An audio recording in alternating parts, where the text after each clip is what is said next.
നമസ്കാരം എല്ലാവർക്കും ഗാർഡൻ ഖസാനയിലേക്ക് സ്വാഗതം. അപ്പൊ ഇന്ന് ഞാൻ പറയാൻ പോകുന്നത് നമ്മളുടെ കിച്ചൺ സ്ക്രാപ്സിനെ കുറിച്ചിട്ട്. ഒരു പ്രാവശ്യം നമ്മൾ കടയിൽ നിന്ന് ഒരു വെജിറ്റബിൾ വാങ്ങിച്ചു കഴിഞ്ഞാൽ അത് കിളിപ്പിച്ച് വീണ്ടും വീണ്ടും നമ്മൾക്ക് വീട്ടിൽ എങ്ങനെ പ്രയോജനപ്പെടുത്താം, വീണ്ടും അത് മേടിക്കാൻ പോകാൻ ആവശ്യമില്ല, നമുക്ക് വീട്ടിൽ അത് ചെയ്തെടുക്കാം. അങ്ങനെയുള്ള ഒരു 3-4 കൂട്ടത്തിന്റെ കാര്യങ്ങളാണ് ഞാൻ പറയുന്നത് കേട്ടോ.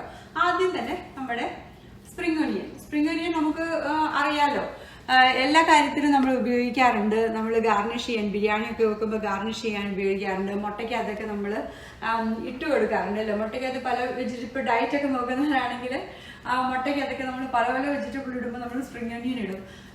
ഒരു കാര്യം എന്താണെന്ന് വെച്ച് കഴിഞ്ഞാൽ അത്യാവശ്യത്തിന് നോക്കുമ്പോൾ നമ്മുടെ വീട്ടിൽ കാണുന്നില്ല, നമുക്ക് ഉടനെ അതിന് വേണ്ടിയിട്ട് കടയിലോട്ട് പോകേണ്ടി വരും. അധികം ദിവസം അത് ഇരിക്കത്തില്ല. ഫ്രിഡ്ജിലാണെങ്കിലും നമ്മൾ ഒരാഴ്ച കൂടുതലൊക്കെ വെച്ച് കഴിഞ്ഞാൽ അത് അഴുക്കായി പോകും. അപ്പൊ എങ്ങനെ നമ്മൾക്കത് ഉപകാരപ്രദമായിട്ട് വീട്ടിൽ തന്നെ വളർത്തിയെടുക്കാമെന്നതാണ് ഞാൻ പറയാൻ പോകുന്നത്. അപ്പം സ്പ്രിംഗ് ഒനിയൻ ശരിക്കും പറഞ്ഞാണ്ടല്ലോ, ഞാൻ കടയിൽ നിന്ന് വാങ്ങിക്കുമ്പോൾ ഒരിക്കലും ഞാനത് ഫ്രിഡ്ജിൽ വെക്കാറില്ല. ഞാൻ ഇച്ചിരി വെള്ളത്തിൽ ഒഴിച്ചിട്ട് ഇങ്ങനെ വെച്ചേക്കുവേ. അതാണ് ഒരു കാര്യം. ഞാൻ എന്താ ചെയ്യുന്നതെന്ന് വെച്ച് കഴിഞ്ഞാൽ, ഇപ്പം നിങ്ങൾ നോക്കുകയാണെങ്കിൽ ഞാനിപ്പം കടയിൽ നിന്ന് വാങ്ങിച്ചു, അന്നത്തെ ദിവസം അത് മേടിച്ചു കഴിഞ്ഞാൽ ഞാൻ ഇങ്ങനെ അത് കട്ട് ചെയ്യും. ഇതിപ്പോ ഓൾറെഡി നല്ല റൂട്ടായി കേട്ടോ. ഞാൻ വീഡിയോയ്ക്ക് വേണ്ടിയിട്ട് എടുത്തു വെച്ചത്, അതുകൊണ്ടാണ് ഇത്രയും റൂട്ടായി. ഇതിന് മുന്നേ ഇത് കിളിപ്പിക്കാമായിരുന്നു. അപ്പം ഞാൻ ആവശ്യത്തിന് ഉള്ള സ്പ്രിംഗ് ഒനിയൻസ് ഇങ്ങനെ എടുത്തിട്ട് ബാക്കിയുള്ളത് ഞാൻ വെള്ളത്തിലേക്ക് വയ്ക്കും. കടയിൽ നിന്ന് വരുമ്പോൾ ആക്ച്വലി നിങ്ങൾ നോക്കുവാണെങ്കിൽ ഇത്ര റൂട്ട്സേ കാണുള്ളൂ. നോക്കിയേ, ഈ റൂട്ട്സേ ഉള്ളൂ. പക്ഷെ പിന്നെ അത് ഞാൻ വെള്ളത്തിൽ ഇട്ട് കിളിപ്പിച്ചതാണ് ഇത്രയും. ഇത് പാകമാണ് ഇപ്പം മണ്ണിലേക്ക് നടാനായിട്ട്. നമ്മൾ കടയിൽ നിന്ന് വാങ്ങിച്ച അന്ന് തന്നെ ഇതിപ്പോൾ നിങ്ങൾക്ക് ഉപയോഗിക്കണമെങ്കിൽ നിങ്ങൾ ഉപയോഗിച്ചിട്ട് ബാക്കി സാധനം വെള്ളത്തിൽ വെച്ച് കഴിഞ്ഞാൽ വേണ്ടോ, അത് പിറ്റേ ദിവസം 12 hours കഴിയുമ്പോൾ തന്നെ അതിന് മുള വരും. ഇതിപ്പോൾ ഞാൻ കാണിക്കാൻ വേണ്ടിയിട്ട് വെച്ചതാണേ. ഇത് നോക്കിക്കേ, ഞാൻ കടയിൽ നിന്ന് വാങ്ങിച്ചിട്ട് ഞാനിത് മുറിച്ചൊരു 3-4 ദിവസമായി. ഇപ്പം ഇത്രയും മുളകും. ഇതിനി മണ്ണിൽ കുഴിച്ചു വെച്ച് കഴിഞ്ഞാൽ ഓരോ പ്രാവശ്യം നിങ്ങൾക്ക് ആവശ്യമുള്ളപ്പം ഇതുപോലെ മുറിച്ചെടുത്താൽ മതി. ആവശ്യമുള്ളത് ഇവിടെ വെച്ച് മുറിച്ചെടുക്കുക. 1-2 എത്രയോ വേണ്ടതെന്ന് വെച്ച് കഴിഞ്ഞാൽ അങ്ങനെ മുറിച്ചെടുത്താൽ മതി. ഇപ്പം സ്ഥലമുള്ളവരാണെങ്കിൽ ഒരു കെട്ടിനകത്ത് 5-6 ബൾബ് കാണും. ആ ബൾബ് 5-6 എണ്ണം കുഴിച്ചു വയ്ക്കാം. റൂട്ട് വരുന്നിടം വരെ ഈ വെള്ളം ഇടയ്ക്കിടയ്ക്കൊന്ന് മാറ്റി കൊടുക്കണം കേട്ടോ. 2-3 ദിവസം കൂടുമ്പോൾ മാറ്റിക്കൊടുത്ത് നല്ലതായിട്ട് റൂട്ട് വന്നിട്ടുണ്ട് ഇതിനെല്ലാം. ഇതിപ്പോൾ വെക്കാനായിട്ട് പാകാം. ഞാൻ അങ്ങനെ വെച്ചേക്കുന്ന എൻ്റെ സ്പ്രിംഗ് ഒനിയൻ്റെ ഇത് കാണിച്ചു തരാം കേട്ടോ. ഞാൻ കടയിൽ നിന്ന് ജസ്റ്റ് മേടിച്ചത് വീഡിയോയ്ക്ക് വേണ്ടിയിട്ട് മാത്രമാണ്. അപ്പം ഇതാണ് നമ്മളുടെ ഒരു വെജിറ്റബിൾ. രണ്ടാമത്തെ ഒരു എന്താ പറയുക വെജിറ്റബിൾ അല്ലെങ്കിൽ ഒരു പുൽവർഗം എന്നൊക്കെ പറയാം, ലെമൺ ഗ്രാസ്. നമുക്ക് എല്ലാവർക്കും വളരെയധികം അറിയാവുന്നൊരു കാര്യമാണ്. നമ്മുടെ നാട്ടിൽ തെരുവ് പുല്ല് അല്ലെങ്കിൽ പുൽത്തൈലം എന്നൊക്കെ പറയില്ലേ. പുൽത്തൈലം എന്ന് പറയുന്നതാണ് ഈ നമ്മുടെ ലെമൺ ഗ്രാസിൽ നിന്നാണ് അത് എടുക്കുന്നത്. ഒത്തിരി ആരോഗ്യപരമായിട്ട് ഒത്തിരി ഔഷധ ഗുണങ്ങളുള്ള ചെടിയാണ്. ചെടി എന്ന് പറയത്തില്ല, പുല്ലുവർഗത്തിൽപ്പെട്ടതാണ് കേട്ടോ. അപ്പം അത് എങ്ങനെ വീട്ടിൽ നമ്മൾക്ക് വളർത്തിയെടുക്കാം എന്നുള്ളതാണ്. ഞാൻ ആക്ച്വലി എന്നല്ലോ ആദ്യം ഇത് സ്റ്റാർട്ട് ചെയ്ത് ഇത് മേടിക്കാനായിട്ട് ഞാൻ പ്ലാൻ ചെയ്തത് 2 കാര്യത്തിന് വേണ്ടിയിട്ടാണ്. ലെമൺ ഗ്രാസിന്റെ ടീ കുടിക്കും. അതായത് മെറ്റാബോളിസം കൂട്ടുന്ന പറയണം. നമ്മളിപ്പോൾ ഇച്ചിരി വണ്ണമൊക്കെ കുറയ്ക്കണമെന്നുണ്ടെങ്കിൽ ഈ ലെമൺ ഗ്രാസിന്റെ ഇത് ചതച്ചിട്ടിട്ട് നമ്മൾ ടീ ഉണ്ടാക്കി കഴിഞ്ഞാൽ നമ്മളുടെ മെറ്റബോളിസം കൂട്ടും, നമ്മൾ വെയിറ്റ് ലോസിന് അത് ഹെൽപ്പ് ചെയ്യും, അങ്ങനെയൊക്കെ പറഞ്ഞിരുന്നു. അതായിരുന്നു ഒരു റീസൺ. രണ്ടാമത്തത്, നമ്മളുടെ പറമ്പിലൊക്കെ ഭയങ്കരമായിട്ട് മോസ്കിറ്റോസ് ഉള്ളതല്ലേ. ഈ മോസ്കിറ്റോസിനെ കുറയ്ക്കാനായിട്ട് ലെമൺ ഗ്രാസ് വെച്ച് കഴിഞ്ഞാൽ, ലെമൺ ഗ്രാസ് മാത്രമല്ല കുറേ ചെടികളുണ്ട് കേട്ടോ, ഞാൻ അതിൻ്റെ ഒരു വീഡിയോ ഇടാം. അപ്പൊ അത് പലയിടത്തും വെച്ച് കഴിഞ്ഞാൽ കൊതുകിന്റെ ഇത് കുറയും എന്നാ പറഞ്ഞത്.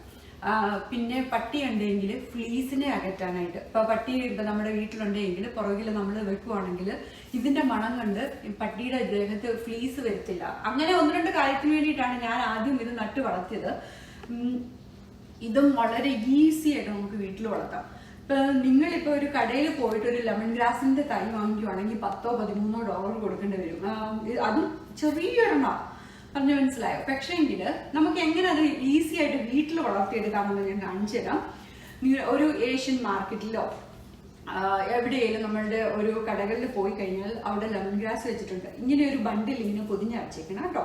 അപ്പം അത് മേടിച്ചോണ്ട് വന്നു കഴിയുമ്പോൾ നമ്മുടെ സ്പ്രിംഗ് ഒനിയൻ പോലെ അത്ര പെട്ടെന്ന് റൂട്ട് വരത്തില്ല. ഒരാഴ്ചയൊക്കെ എടുക്കും റൂട്ട് വരാനായിട്ട്. ഞാൻ എന്താ ചെയ്യുന്നതെന്ന് വെച്ച് കഴിഞ്ഞാൽ, ഞാനിപ്പം കടയിൽ നിന്ന് മേടിച്ചോണ്ട് വരുന്ന ഇതെടുത്ത് കാണിക്കാം.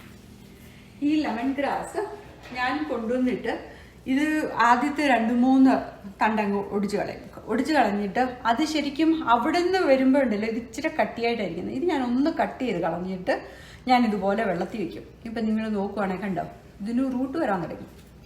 കണ്ടോ ഇനി റൂട്ട് 1, 2 ഇവിടെ 3 റൂട്ടായി. ഇത് നോക്കുവാണെങ്കിൽ ഇതൊക്കെ ഉണ്ട്. ഇത് ഞാൻ പറഞ്ഞല്ലോ ഇത് ഇച്ചിരി ഹാർഡായി ഇവിടെ. അപ്പം ഇച്ചിരി താമസം എടുക്കും. പക്ഷേ എങ്കിൽ ഇതിന് റൂട്ട് വരുന്നുണ്ട്. ഇവിടെ റൂട്ടുണ്ട്. നന്നായിട്ട് റൂട്ടായി കഴിയുമ്പോൾ ഇത് കൊണ്ട് കുഴിച്ചു വെച്ച് കഴിഞ്ഞാൽ ആവശ്യത്തിന് നമ്മൾക്ക് ലെമൺ ഗ്രാസ് കിട്ടിക്കൊണ്ടിരിക്കും. സ്പ്രിംഗ് ഒനിയൻ പോലെ നമുക്ക് ആവശ്യമുള്ളപ്പം ഇവിടെ നിന്ന് ഇങ്ങനെ മുറിച്ചെടുത്താൽ മതി. ബാക്കി താഴെ പിന്നെയും കിളുത്തോളും. ഒരു പ്രാവശ്യം നമ്മളത് നട്ടാൽ മതി. അപ്പം ഗൂഗിൾ ചെയ്ത് നോക്കുവാണെങ്കിൽ ലെമൺ ഗ്രാസിൻ്റെ ഒത്തിരി അധികം ഹെൽത്ത് ബെനിഫിറ്റ്സ് നിങ്ങൾക്ക് കാണാൻ പറ്റും. അതുപോലെ തന്നെ വേറൊരു കാര്യമാണ്, കുക്കിങ്ങിനും നമുക്ക് ഉപയോഗിക്കാം. നമ്മൾ ഈ സെലറി എടുത്തില്ല, സെലറിയുടെ മണം നിങ്ങൾക്കൊക്കെ ഇഷ്ടമാണെങ്കിൽ നമ്മൾ ഈ ബിരിയാണി ഒക്കെ ഉണ്ടാക്കുമ്പോൾ ഇത് ഇച്ചിരി എടുത്തിട്ട് ഒന്ന് ചതച്ചിട്ട് ഇടുവാണെങ്കിൽ അതും നല്ലൊരു ഫ്ലേവറാണ്. ബിരിയാണിയോ ഫ്രൈഡ് റൈസോ ഒക്കെ വെക്കുകയാണെങ്കിൽ അതും നല്ലൊരു ഫ്ലേവറാണ്. അതുപോലെ കുട്ടികൾക്ക് സ്പഗറ്റിയോ നൂഡിൽസോ ഒക്കെ ഉണ്ടാക്കുമ്പോൾ ഇതൊന്ന് ബേസിക്കലി ഇലയെക്കാട്ടിലും കൂടുതൽ ഈ ഭാഗത്തിന് കുറച്ചുകൂടെ സ്റ്റെം ഇച്ചിരി കൂടെ എടുക്കുവാണെങ്കിൽ നല്ല ഫ്ലേവർ കിട്ടും. അപ്പൊ അതാണ് നമ്മളുടെ രണ്ടാമത്തെ. ഇതും ഇതുപോലെ കണ്ടെയ്നറിൽ വെക്കാനേ ഞാൻ പറയുള്ളൂ കേട്ടോ ലെമൺ ഗ്രാസ്. കാരണം അല്ലെങ്കിൽ ഒത്തിരി പടർന്ന് പിടിക്കും. നല്ലൊരു ഡീപ്പായിട്ടുള്ള ഒരു കണ്ടെയ്നർ എടുത്തിട്ട് അതിൽ വളർത്തി കഴിഞ്ഞാൽ വർഷാവർഷം നമുക്ക് മുറിച്ചെടുക്കുകയും ചെയ്യാം.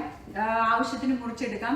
ഈ ഇലയാണെങ്കിലും നമ്മൾക്ക് ഇങ്ങനെ ഒന്ന് ചുരുട്ടി മടക്കിയെടുത്ത് ടീക്കകത്തൊക്കെ ഇട്ട് സേവ് ചെയ്യുന്നുണ്ട്. നിങ്ങൾക്ക് ഗൂഗിൾ അടിച്ച് നോക്കിക്കോ, ലെമൺ ഗ്രാസിന്റെ ഒത്തിരി ബെനിഫിറ്റ്സ് നമുക്ക് കാണാൻ പറ്റും. പിന്നെയുള്ളതുണ്ടല്ലോ ഞാൻ പറയാൻ പോകുന്നത് മഞ്ഞളാണ്. മഞ്ഞളുടെ കഷ്ണം എൻ്റെ കയ്യിലില്ല, പറമ്പിലുണ്ട്, ഞാൻ കാണിച്ചു തരാം. മഞ്ഞളും ഇതുപോലെ നമ്മളൊരു ഏഷ്യൻ കടയിൽ പോയി കഴിഞ്ഞിട്ട് നമ്മുടെ പച്ചമഞ്ഞളെന്ന് ഞാൻ പറയില്ല, മഞ്ഞളെന്ന് പറയുള്ളൂ. മഞ്ഞളിന്റെ കിളുപ്പുള്ളത് നോക്കിയെടുക്കുക, മേടിച്ചു കഴിഞ്ഞാൽ നമ്മളത് നട്ട് കഴിഞ്ഞാൽ ഇഷ്ടംപോലെ മഞ്ഞളുണ്ടാവും. അപ്പൊ കഴിഞ്ഞ വർഷത്തെ ഞങ്ങളുടെ മഞ്ഞളിൽ നിന്ന് ഞാൻ ഉണക്കി പൊടിച്ചതായി ഇവിടെ കേട്ടോ.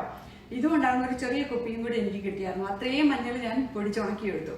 അപ്പം അതും അങ്ങനെയാ. അത് കഴിഞ്ഞിട്ട് അടുത്ത പ്രാവശ്യം നമ്മൾ തണുപ്പ് വരുമ്പോൾ മഞ്ഞൾ നമ്മൾ പറിച്ചെടുക്കത്തില്ല. പറിച്ചെടുക്കുമ്പോൾ കിളിപ്പുള്ള 1-2 എണ്ണം നമ്മൾ നോക്കി വെച്ച് പിന്നെയും അത് പാകി കഴിഞ്ഞാൽ പിന്നെയും ഇതുപോലെ തന്നെ നമ്മൾക്ക് മഞ്ഞൾപ്പൊടി കിട്ടും. ഇതിന് ശരിക്കും പറഞ്ഞാൽ നല്ലൊരു മണവുമാണ്. ഇച്ചിരി സ്റ്റെയിനും കൂടുതലാണ് കേട്ടോ. ഞാൻ നമ്മുടെ പാത്രത്തിലൊക്കെ വെച്ച് കഴിയുമ്പോൾ കുറെ കൂടെ മഞ്ഞളിന്റെ സ്റ്റെയിൻ ഇതിൻ്റെ നിൽക്കുന്നുണ്ട്. കയ്യിലാണെങ്കിലും കുറച്ച് സ്റ്റെയിൻ കിട്ടും. പക്ഷെ നല്ല ഉപകാരപ്രദമാണ്, ഒത്തിരി എഫക്റ്റീവാണ്. യാതൊരു മായവും ഇല്ലാത്ത മഞ്ഞൾപ്പൊടി നമ്മൾക്ക് വീട്ടിലുണ്ടാക്കാം. പിന്നെയുള്ളത് ഇഞ്ചിയാണ്. ഇഞ്ചിയും അതുപോലെയാണ്. നിങ്ങൾ മേടിക്കുമ്പം ഞങ്ങൾ യൂഷ്വലി ഇന്ത്യൻ കടയിൽ നിന്ന് പോയിട്ടാണ് മേടിക്കുന്നത്. ഇന്ത്യൻ കടയിൽ നമ്മുടെ ഇഞ്ചിക്ക് നാരുള്ള ഇഞ്ചിയാണ്. അപ്പൊ ആ നാര് കൂടുതലാണ്. അപ്പൊ ആ നാരുള്ള ഇഞ്ചിയിൽ നിന്ന് കിളിപ്പുള്ള 2-3 എണ്ണം വെച്ച് ഇതുപോലെ ഞങ്ങൾ പറമ്പിൽ കൊണ്ടുപോയി നടും. അതും ഇതുപോലെ എടുക്കും ഞാൻ. പക്ഷെ ഇഞ്ചിയുടെ ചുക്കോ അങ്ങനെയൊന്നും ഉണ്ടാക്കി കേട്ടോ. ഒരു പ്രാവശ്യം ഉണ്ടാക്കി. കഴിഞ്ഞ വർഷം ഞാൻ അങ്ങനെ ചെയ്തില്ല. ഞാൻ വീട്ടിലെ ആവശ്യത്തിന് വേണ്ടിയിട്ട് യൂസ് ചെയ്യുക ചെയ്തിരുന്നത് ഇഞ്ചിയുമുണ്ട്. പിന്നെ അവസാനം ഉള്ളത് നമ്മളുടെ പൈനാപ്പിള് ഞാൻ എൻ്റെ കയ്യിൽ ഇപ്പം ഇല്ല. പക്ഷെ ഞാൻ നട്ട് കിളിപ്പിച്ച പറഞ്ഞ് ഞാൻ കാണിച്ചിട്ട് പൈനാപ്പിൾ നമ്മൾ എടുക്കുമ്പോൾ അതിൻ്റെ ഇതില്ലേ ആ ഇലഭാഗം മേൽഭാഗം ഇങ്ങനെ ചെത്തി അത് ക്ലീൻ ചെയ്തിട്ട് വെള്ളത്തിലൊന്ന് മുക്കി ഇതുപോലെ വെച്ച് കഴിഞ്ഞാൽ, അത് മാത്രം മുക്കി വെച്ച് കഴിഞ്ഞാൽ കുറച്ച് ദിവസം കഴിയുമ്പോൾ അതിൽ നിന്ന് റൂട്ട് എടുക്കാൻ തുടങ്ങും. ആ റൂട്ട് മണ്ണിൽ വെച്ച് കഴിഞ്ഞാൽ നമ്മൾക്ക് ചെടി കുറച്ച് വളരും. ഇച്ചിരി സ്ട്രഗിളൊക്കെ കാണും കേട്ടോ. ആദ്യം 1-2 പ്രാവശ്യം സക്സസ് ആകത്തില്ല.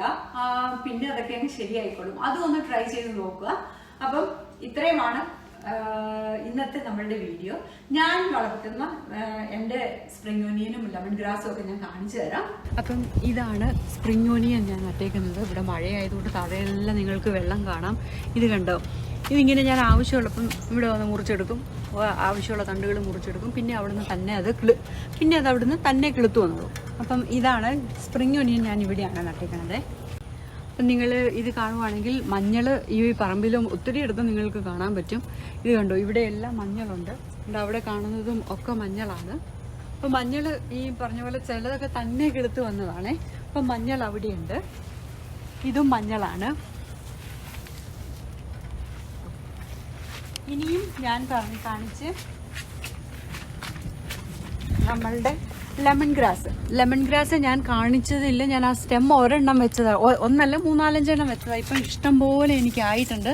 ഇത് മുറിച്ചെടുക്കുക. ഒരു കാര്യം ശ്രദ്ധിക്കേണ്ടതുണ്ടല്ലോ, ഇത് ശകലമാര് പോലെയാണ്. അപ്പോൾ എടുക്കുമ്പോൾ കൈ ഇങ്ങനെ വരയാതെ സൂക്ഷിച്ചോണം, അല്ലെങ്കിൽ അടിപൊളി സാധനമാണ്. ഇത് ഇവിടെയാണ് ഞാൻ എൻ്റെ ലെമൺ ഗ്രാസ് വെച്ചേക്കുന്നത്. പിന്നെ ഞാൻ പറഞ്ഞ് പൈനാപ്പിൾ കാണിച്ചു തരാം.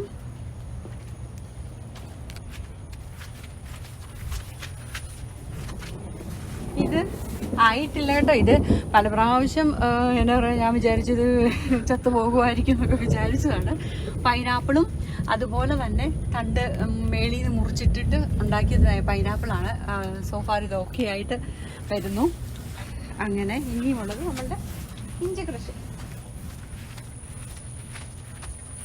ഇത് കണ്ടോ, ഇതിനകത്ത് നിറച്ചും നിൽക്കുന്നത് ഇഞ്ചിയാണ്.